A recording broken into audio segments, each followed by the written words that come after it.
Soft cover के इस अंक में आपका स्वागत है। मैं हूं ऋषभ राज। इस कार्यक्रम में हम विभिन्न किताबों पर बात करते हैं, उनके लेखकों को बुलाते हैं, उनसे उनकी किताब के बारे में पूछते हैं। आज हम जिस किताब पर बात कर रहे हैं उनका नाम है एक आईएएस एस्पिरेंट्स की सक्सेसफुल रोमांचक success story.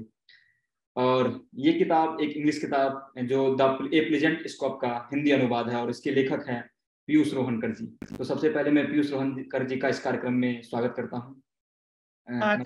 Thank you Rishabh, thank you for inviting me. Yes sir. Sir, सबसे पहला जो मेरा आपसे प्रश्न होगा वो ही होगा इस किताब के नाम पे।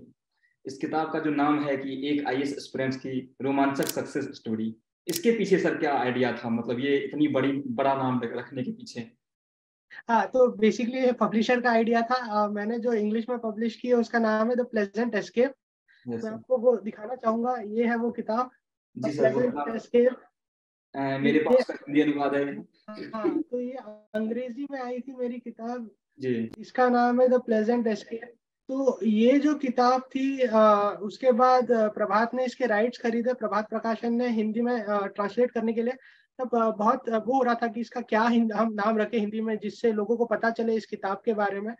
तो जैसे आप जानते हैं कि लाखों विद्यार्थी आईएएस के लिए अभ्यास करते हैं और वो एक बहुत डिफिकल्ट एग्जाम है और उसको निकालना ही एक बहुत बड़ा चैलेंज हो जाता है जैसे आप जानते हैं। तो एक सक्सेस स्टोरी को टाइटल में कैसे दर्शाया जाए, वो सस्पेंस जो नॉवल है, बेसिकली एक सस्पेंस नॉवल है आईएएस एस्पिरेंट के ऊपर में, तो ये सस्पेंस को कैसे दर्शाया जाए टाइटल में, इसके लिए प्रभात प्रकाशन ने मुझे ये टाइटल सजेस्ट किया कि एक आईएएस एस्पिरेंट की रोमांचक सक्सेस स्टोरी में वो रोमांच वर्ड होने के कारण लोगों को ये ज्यादा भाएगी और आईएएस एस्पिरेंट्स को भी पता चलेगा कि ये बुक उनके ऊपर में आधारित है। इसके लिए हमने एक आईएएस एस्पिरेंट की रोमांचक सक्सेस स्टोरी ये नाम देने का फैसला किया।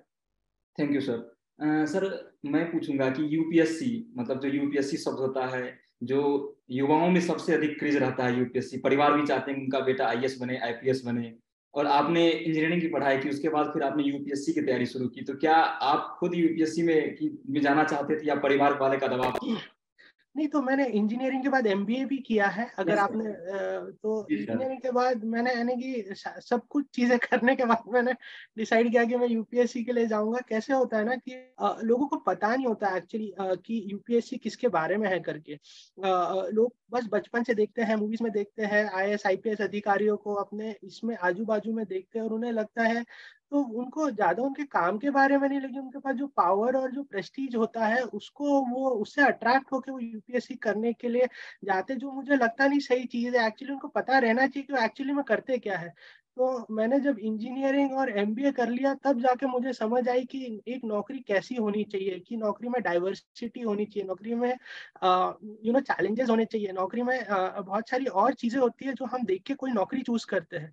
तो अधिकांश यूपीएससी एस्पिरेंट्स में ना नौकरी की समझ होती है, उनको बस वो आउटरी चार्म दिखते हैं कि लाल बत्ती की गाड़ी दिख जाती है, उनको लगता है कि घोड़ा गाड़ी मिलता है, बड़े बड़े मकान रहने को मिलते हैं, जो कि बहुत ठीक है वो सब मिलता है, लेकिन that is side aspect of actually the job. जो जो मेन जॉब है वो बहुत चैलेंजिंग होता है।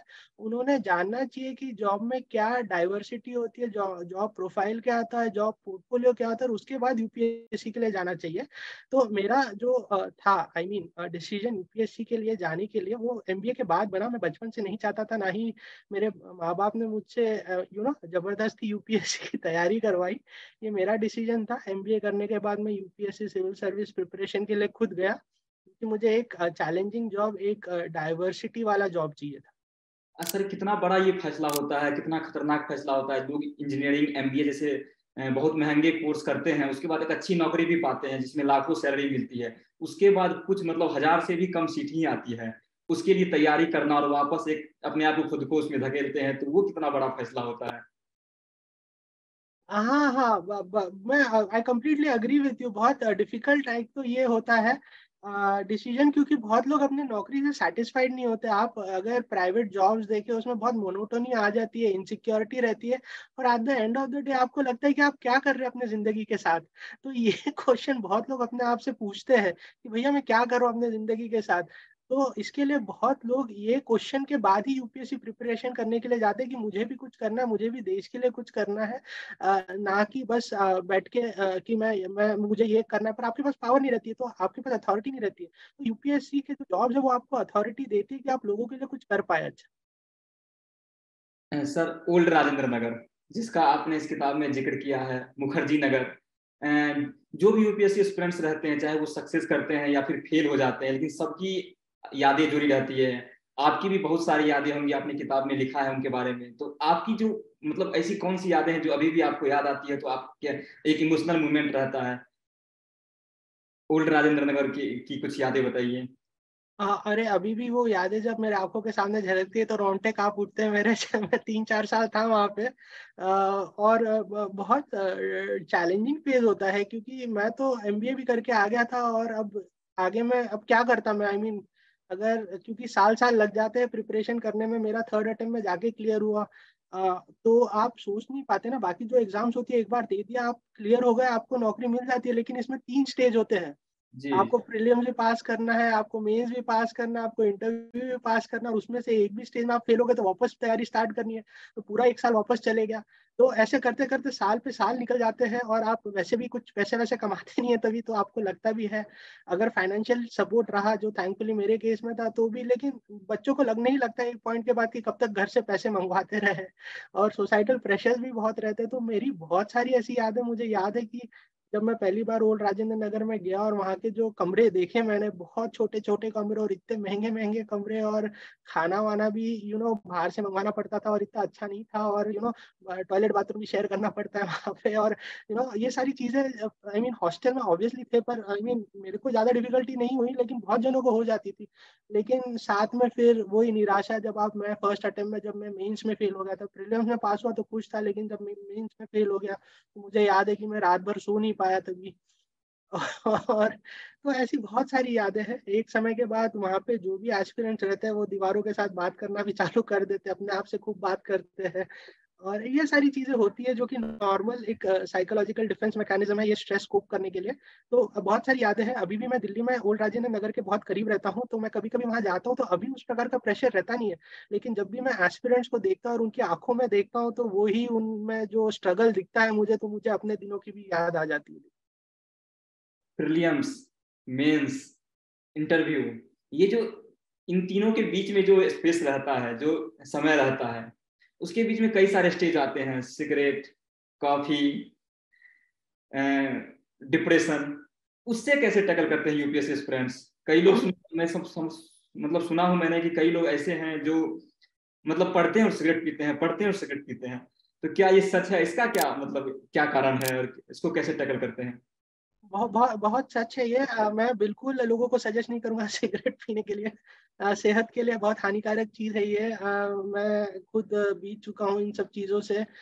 मैं रेडबुल बहुत पिया करता था, एनर्जी ड्रिंक होती है रेडबुल करके, कॉफी के ऊपर का वो एक ड्रिंक है। कॉफी से जो आपको किक बैठता है, रेडबुल से डबल ट्रिपल किक बैठता है। बहुत महंगी ड्रिंक होती थी स्टूडेंट लोगों के लिए उस जमाने में वो। आपने जिक्र भी किया है अपनी किताब में। हाँ, तो रेड बुल पीता था मैं, पर मैं कभी रेकमेंड नहीं करूंगा। उससे अच्छा मैं लोगों को, अभी मैं मेडिटेशन करता हूँ। काश मैं तभी मेडिटेशन करता था, कर पाता, पर मैंने तभी मेडिटेशन चालू नहीं किया था। लेकिन हाँ, बहुत लोगों को मैंने देखा है वहाँ पे धूम्रपान, चाय, और बहुत सारे उनके अलग अलग मैकेनिज्म होते हैं कोप करने के, ये सब चीजों से ताकि वो फोकस मेंटेन कर पाए। तो मैं तो बच्चों से यही करूंगा, जो भी आपके माध्यम से ये देख रहे होंगे इंटरव्यू, कि अगर आप एक्सरसाइज करें डेली, आधा घंटा वॉकिंग करें और आधे घंटे तक अनुलोम विलोम या प्राणायाम या मेडिटेशन करें, तो ये बहुत अच्छा सब्स्टिट्यूट है सिगरेट और रेडबुल से। सर, मैंने यूपीएससी एस्पिरेंट्स पर जितनी भी किताबें पढ़ी हैं आज तक, उसमें बिना प्यार और ब्रेकअप के वो किताबें पूरी नहीं होती हैं। आपकी किताबें में भी है। तो क्या मतलब सच ऐसा है कि यूपीएससी एस्पिरेंट्स का प्यार पूरा नहीं हो पाता है, अधूरा ही रह जाता है, लोग बिछड़ जाते हैं? नहीं, इसका क्या कारण ऐसा है? नहीं है। देखो, तो मैं ये कहना चाहूंगा कि बहुत सारे ये लाइफ में भी ऐसा ही है, कॉलेज में भी ऐसा ही है, जिंदगी में भी ऐसा है। बहुत बार चीजें वर्कआउट कर जाती है, बहुत बार वर्कआउट नहीं कर पाती। तो पर डेफिनेटली बहुत सारी लव स्टोरीज ग्रो होती है, क्योंकि वो बहुत इमोशनल फेज होता है। आप आपके लाइफ में सबसे नीचे में रहते हैं, वहाँ अकेले रहते हैं, घर से दूर रहते हैं, लड़के लड़कियां दोनों बहुत दूर रहती है, तो इमोशनल सपोर्ट एक दूसरे में देखते हैं। घंटों घंटों अगर साथ में कोई पढ़ाई कर रहा है और आपको कोई आदमी पसंद आ गया, तो जायज है कि प्यार हो जाता है, जवानी का फेज रहता है वो। तो बहुत सारी लव स्टोरीज होती है ओल्ड राजेंद्र नगर में। बहुत सारी ओल्ड राजेंद्र नगर से आगे जाके भी बहुत लोगों की शादियां होती है, बहुत लोगों की नहीं हो पाती। लेकिन ये कॉमन है, जो प्रश्न आपने पूछा, ये होता है ओल्ड राजेंद्र नगर में, मुखर्जी नगर में, जहाँ भी बच्चे प्रिपेयर करते हैं, लव स्टोरीज जरूर होती है वहाँ। इसमें सर जहां तक मैंने पढ़ा है, लिखा है यूपीएससी स्टूडेंट्स ने या आईएएस आईपीएस ने, उनका ये कारण, उन्होंने ये कारण बताया है कि लोग टाइम नहीं दे पाते हैं, क्योंकि यूपीएससी में बहुत टाइम मांगता है। लोग अपने प्रिपरेशन में अधिक समय देते हैं, तो एक दूसरे के साथ समय नहीं बिता पाते हैं। तो सच में क्या यही कारण रहता है, या फिर और भी क्या भी होता है? कहीं कई बार आप आगे निकल जाते हैं और सामने वाला जो होता है वो पीछे छूट जाता है। हाँ, आपका जो रीजन है, सारे प्रकार के परमिटेशन कॉम्बिनेशन होते हैं ब्रेकअप के लिए भी, कि लोग समय नहीं दे पाते। कोई सक्सेसफुल हो जाता है, सक्सेस मिलने के बाद शायद उनको बेटर ऑप्शन मिल जाते हैं, ऑल दो प्यार प्यार होता है, उसमें ऑप्शन ऑप्शन कुछ होता नहीं है। लेकिन बहुत सारे ऐसे चीजें हैं जो कि रीजन आपने कहा है कि समय नहीं दे पाते, बहुत बड़ा रीजन होता है। बहुत बार इनिशियल अट्रैक्शन हो जाता है, रिलेशनशिप में आ जाते हैं, फिर बाद में मालूम पड़ता है कि समय नहीं दे पा रहे हैं। बहुत जन क्लियर कर लेते हैं, उनके पार्टनर नहीं क्लियर कर पाते, तो वो आगे में चल के उनका वर्कआउट नहीं हो पाता है। बहुत सारे परम्यूटेशन कॉम्बिनेशन है, लेकिन हाँ, समय नहीं दे पाना ये भी एक बहुत बड़ा रीजन होता है बहुत बार। सर मैं स्टेट की बात करना चाहूंगा कि जैसे प्रीलिम्स होती है, मेंस होते हैं, इंटरव्यू होता है। जब आप प्रीलिम्स क्वालिफाई करते हैं तो आपके ऊपर प्रेशर रहता है मेंस का। जब मेंस क्वालिफाई करते हैं तो आपके ऊपर रहता है इंटरव्यू का। और उसके बाद भी खत्म नहीं होता है, इंटरव्यू के बाद भी आप अंतिम परिणाम के लिए रहते हैं कि क्या होगा नहीं होगा। तो ये जो समय होता है बीच बीच में, 2 महीने, 2.5 महीने, 3 महीने का जो होता है, इसमें स्टूडेंट्स का क्या रहता है, क्या सीन होता है कि ये प्रेशर दिन ब दिन हर स्टेज पार करने के बाद बढ़ते रहता है, या फिर उसको ना कम करके कुछ अलग करने की कोशिश करते हैं? हाँ नहीं, बहुत बहुत प्रेशर रहता है, क्योंकि अनसर्टेनिटी इतनी रहती है ना, इतनी अनसर्टेनिटी रहती है इस एग्जाम में कि आप लास्ट मोमेंट तक आपको पता नहीं रहता है। जी। और अगर आप लिस्ट में भी आ गए तो ये भी गारंटी नहीं है कि आपको मनचाही सर्विस मिल रही है। जैसे कि मेरे को इंडियन फॉरेन सर्विस चाहिए थी, जो कि मुझे मिली नहीं। तो बहुत जन 99% आईएएस के लिए जाते हैं, कुछ लोग आईपीएस के लिए जाते हैं। तो बहुत लोग होते हैं जिनको अपनी मनपसंद सर्विस नहीं मिल पाती है। लेकिन हाँ, हैविंग सेड दैट, अनसर्टेनिटी बहुत रहती है। तो लोग कोप अप कैसे करते हैं कि बहुत जन क्या करते हैं ना, कि अगर उनका कोई सब्जेक्ट ठीक नहीं हो, कोई सब्जेक्ट में वो वीक हो, तो उसको बार बार रिवाइज करते रहते हैं। बहुत जन बहुत सारे क्लासेस लगा लेते हैं, वापस क्लासेस रिपीट कर लेते हैं, राइटिंग प्रैक्टिस करते हैं, कोई कोई ब्रेक लेके थोड़ा फ्रेश होने के लिए घर चले जाते हैं। तो बहुत सारी चीजें करते रहते हैं अपने आप को ऑक्यूपाई करने के लिए, क्योंकि अगर आप अपने आप को ऑक्यूपाई नहीं रखोगे तो आप पागल हो जाओगे एक प्रकार से, क्योंकि समय बहुत खींचते जाता है। तो बहुत जन और भी पढ़ाई चालू करते हैं, बहुत जन लॉ करना चालू कर देते हैं, वहाँ पे लॉ की पढ़ाई करते हैं। तो हाँ, तो लोग अपने आप को बिजी जरूर रखते हैं। जैसे कि मुझे याद है, मेंस और प्रीलिम्स के बीच में सेकंड अटेम्प्ट के बाद मैं अपने आप को थोड़ा रिलैक्स करने के लिए टीवी सीरीज देखना चालू कर दिया था। 1-2 वीक तक टीवी सीरीज ही देखते रहा मैं। जो चीजें मैं कर नहीं पाया था, छूट जाती है ना, क्योंकि आप टोटली पढ़ाई करते रहते हैं। तो बहुत सारे आपके जो सोशल चीजें होती है, मूवीज होती है, वो छूट जाती है। तो लोग रिलैक्स करते हैं, अनवाइंड करते हैं। लेकिन मेरे को अभी भी याद है कि बहुत जन वापस पढ़ाई में जुड़ जाते हैं, ये देखते हुए कि अगर इस बार सफलता नहीं मिली तो अगले अटेम्प्ट में सफलता के लिए वो जुट जाते हैं तब से। सर एक लाइन है कि फेल हो गया। जब रिजल्ट आता है और सब एक दूसरे को फोन करते हैं, तो जो पास करते हैं वो तो खुशी के साथ बताते हैं, जिनका नहीं हो पाता है तो वो ये लाइन बोलते हैं। वो कितना बोलना कठिन होता है स्टूडेंट्स के लिए, जो 4 साल 3 साल और कई कई तो अच्छी अच्छी जॉब छोड़ के तैयारी कर रहे हैं। कई का आखिरी अटेम्प्ट होता है, उसके बाद उन्हें अटेम्प्ट भी नहीं मिलता है। तो वो कितना कठिन होता है एक स्टूडेंट्स के लिए। बहुत कठिन होता है। बहुत जन तो फोन स्विच ऑफ करके बैठ जाते हैं। मैंने खुद फोन स्विच ऑफ कर दिया था, क्योंकि इतनी सिंपैथी मिलती है, और इतनी सिंपैथी मिलने के बाद आदमी और दुख में हो जाता है, क्योंकि उसको बार बार अपने फेलियर की याद आते रहती है। तो बहुत डिफिकल्ट है। मैं जानता हूँ ऐसे बच्चों को जो कि ये कहते थे कि जब तक मैं पास नहीं होऊंगा मैं घर नहीं जाऊंगा। तो ऐसे भी लोग आते थे गाँव से, यूपी बिहार के गाँव से, महाराष्ट्र इधर उधर के गाँव से आते थे, जो ये बोलते थे कि जब तक मैं सक्सेस नहीं रहूंगा, मैं अपने माँ बाप को मुंह नहीं दिखाऊंगा, मैं अपने रिश्तेदारों को मुंह नहीं दिखाऊंगा, मैं घर नहीं जाऊंगा। तो मैंने तो ऐसा नहीं किया, लेकिन हाँ मुझे पता है कि मैंने फोन जरूर स्विच ऑफ किया था जब मैं फेल हो गया था, क्योंकि जैसे ही रिजल्ट आ जाता है तो पूरी दुनिया को पता चल जाता है और फोन करके पूछना चालू कर देते हैं कि क्या हुआ भाई, क्या हुआ, पास हो गए कि नहीं। तो कितने जनों को आप जवाब देते रहोगे। तो मैं तो फोन स्विच ऑफ कर देता था। थैंकफुली थर्ड अटेम्प्ट में फोन स्विच ऑफ करने की जरूरत पड़ी नहीं, लेकिन फर्स्ट और सेकंड अटेम्प्ट के मेंस के रिजल्ट के बाद फोन स्विच ऑफ जरूर करना पड़ा था मुझे। और मुझे ये भी याद है कि फर्स्ट अटेम्प्ट के मेंस में जब मैं फेल हो गया था तो उसके बाद मैंने फेसबुक भी डीएक्टिवेट कर दी। एक विश्वविद्यालय है सर, जेएनयू। हाँ हाँ। पूरा एक चैप्टर है जेएनयू पे। मैं भी आईआईएमसी से पढ़ा हूँ, तो मेरी भी बहुत सारी यादें जेएनयू से जुड़ी हैं। आपकी क्या सबसे अच्छी याद है जेएनयू से? क्योंकि जो जेएनयू से थोड़ा भी जुड़ा है उसकी जेएनयू से बहुत सारी यादें रहती हैं। तो जेएनयू का एक इंटेलेक्चुअल माहौल ही अलग है। वो जगह की जो आप हवा में ही कुछ है, आप अंदर जाओगे तो आपको सब प्रकार के इंटेलेक्चुअल लोग ही मिलेंगे। मैं भी वहाँ पे जब जाता था तो वहाँ बहुत सारे फेमस फेमस ढाबे थे वहाँ पे। जेएनयू के फेमस ढाबे वो अभी भी लोग आते पास आउट होने के बाद भी, इतने दिनों बाद वहाँ पे।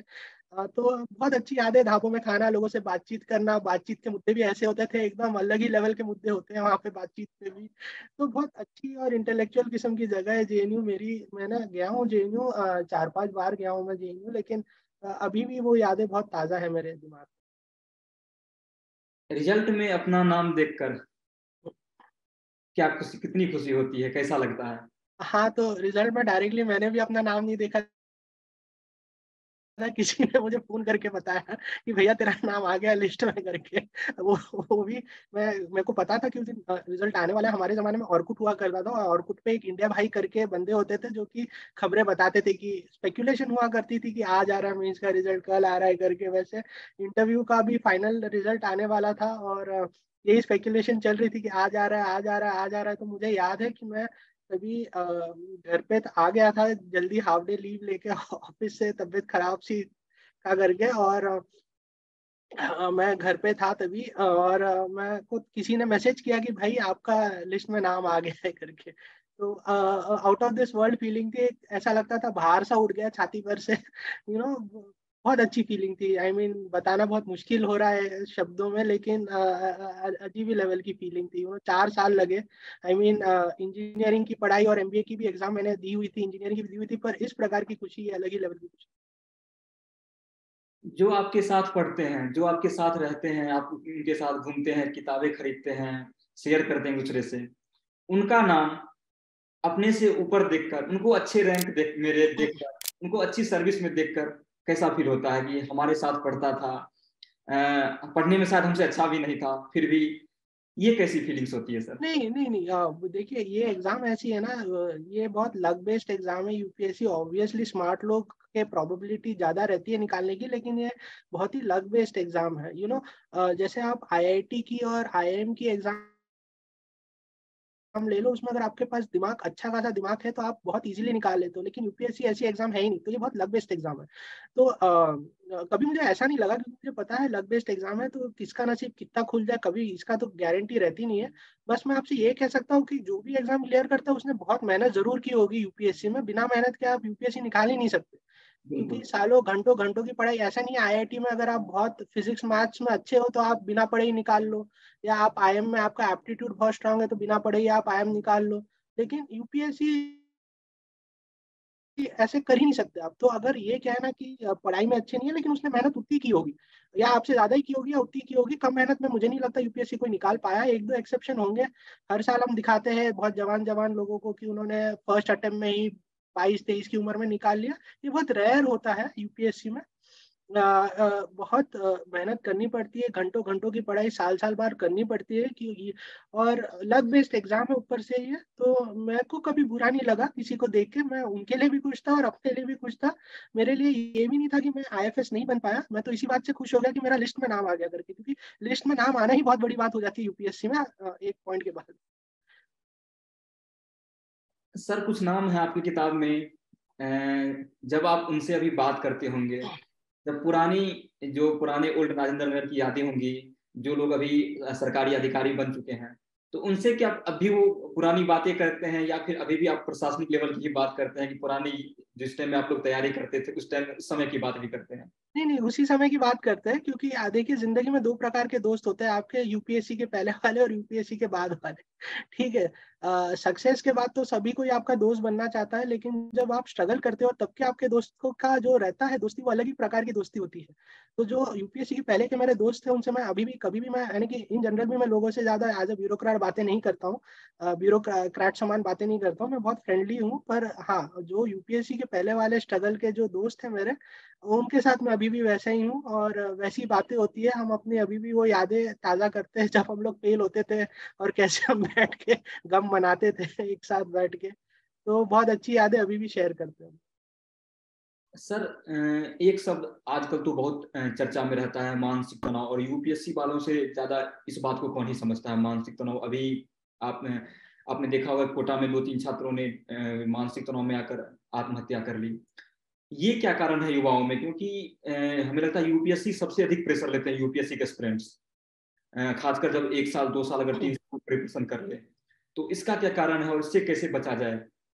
हाँ, ये मैं यही बोल रहा हूँ कि थोड़ा स्पिरिचुअल होना चाहिए लोगों ने, बहुत मटेरियलिस्टिक नहीं होना चाहिए। स्पिरिचुअलिटी बहुत इंपॉर्टेंट है। मैं रिलीजियस होने की बात नहीं कर रहा हूँ, मैं स्पिरिचुअलिटी की बात कर रहा हूँ। थोड़ा स्पिरिचुअल होना चाहिए लोगों ने। आजकल मटेरियलिज्म बहुत आ चुका है। मटेरियलिज्म के होते हुए सोसाइटल एक्सपेक्टेशंस बहुत है। सबको लगता है कि आप यूपीएससी एक मात्र जरिया है जिससे आप लाइफ में अच्छा कर सकते हैं।